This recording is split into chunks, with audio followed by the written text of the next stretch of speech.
Steve Andrews is giving a voice to the voiceless and taking the powerful to task. Now, 8 on Your Side investigates. Quickly rendering aid to the most severely wounded. What's the risk? Paramedics ask, what about their protection?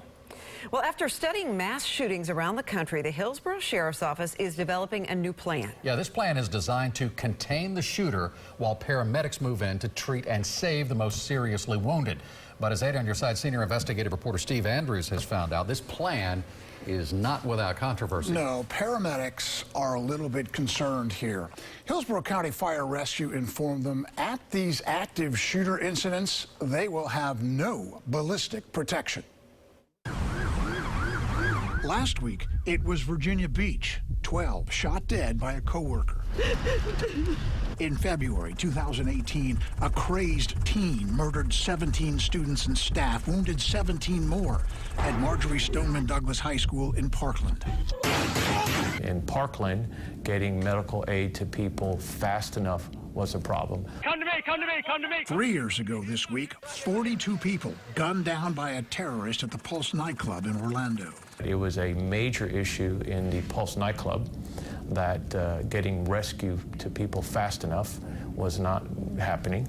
The Hillsborough Sheriff's Office is developing plans to rapidly eliminate shooters and render aid to the most severely wounded as quickly as possible. Colonel Cyril Dominguez says contact teams comprised of law enforcement go in first. They push the threat back, they contain the threat, or they neutralize the threat. Right behind them, the rescue task force consisting of a paramedic protected by 2 or 3 deputies. Our job is to deal with the threat, and their job is to rescue the injured. A Hillsborough Fire Rescue PowerPoint presentation about this plan obtained by 8 on Your Side states in bold letters, fire rescue personnel will not have ballistic protection. It's not what they signed up for. Travis Horn is a spokesperson for the union representing Hillsborough firefighters. No one is running into an active shooter situation without ballistic protection. That's not a decision for the sheriff's office, that's a decision for the fire department. A county spokesperson told me the sheriff's office developed this plan. Whose decision was that where it says fire rescue personnel will not have ballistic protection? The PowerPoint is created by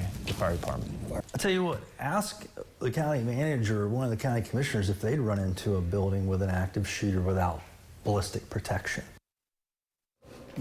Colonel Dominguez believes surrounding paramedics with law enforcement will provide them with enough protection. But not only are firefighters not comfortable with this, I contacted the national office of the International Association of Firefighters in D.C., and they told me there was no way they would get behind something like this unless their people had ballistic protection. Yeah, I'm like that guy. Who wants to go running in there without that kind of protection? Yeah. Is it a money thing? And do other departments do this sort of thing? You know, they are expensive. These vests are, you know, $500 to $600 a piece. So, and there's a lot of firefighters. But do other departments provide them? Absolutely. I've talked to a few Bay Area departments who do.